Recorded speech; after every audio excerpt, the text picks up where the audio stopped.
Hello guys, this is Vani from moon divine tarot.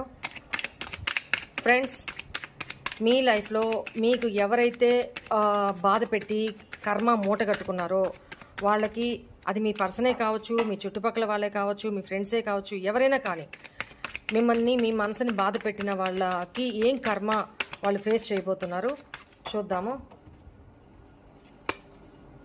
Baggage, వాళ్ళకి సడన్గా responsibilities పెరగడము, burdens పెరగడము, ఒకటెమ్మట ఒకటి దెబ్బ మీద దెబ్బ తగలడము, వాళ్ళ దాన్ని హ్యాండిల్ చేసుకోలేని సిచ్యువేషన్లో కూరుకుపోవడము, హెల్త్ ఇష్యూస్ రావడము, and all of sudden financial baggages వాళ్ళు లాస్ ఫేస్ చేయడము, ఇవన్నీ జరుగుతాయి అని చెప్తున్నారు.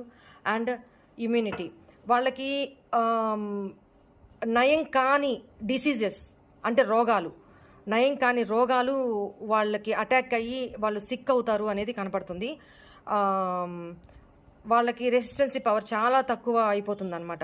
ఎనర్జీస్ ఇంకెంతసేపు వేరే వాళ్ళని ఎలా పడేద్దామా, ఎలా చీట్ చేద్దామా, ఎలా తొక్కేద్దామా, ఎలా వాళ్ళని ఆడిపోసుకుందామా, ఇట్లాంటి దిక్కుమాలిన మైండ్ సెట్ ఉండేవాళ్ళు ఉంటారు, మిమ్మల్ని తొక్కాలని చూసేవాళ్ళు.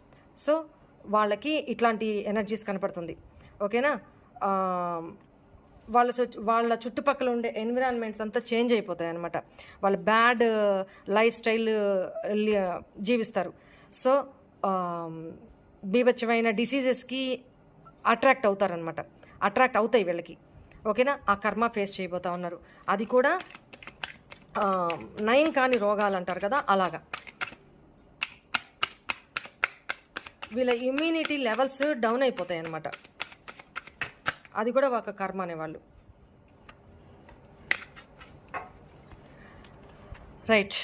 పపెట్, వీళ్ళు వేరే వాళ్ళ కంట్రోల్లో ఆడుతూ ఉంటారనమాట. వీళ్ళకి తెలియకుండానే వేరే వాళ్ళు వీళ్ళని పప్పెట్లాగా ఆడుకుంటూ ఉంటారు. అది వీళ్ళకి అర్థం కాదు. ఓకేనా?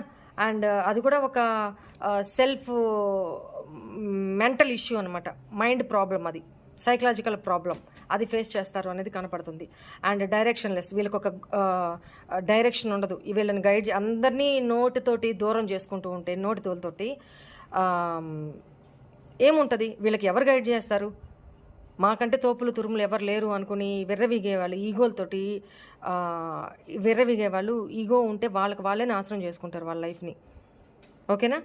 సో వాళ్ళకి డైరెక్షన్లెస్, వాళ్ళకి ఎటు పోవాలో తెలియని గైడ్ చేసే ఎవ్వరూ ఉండరు.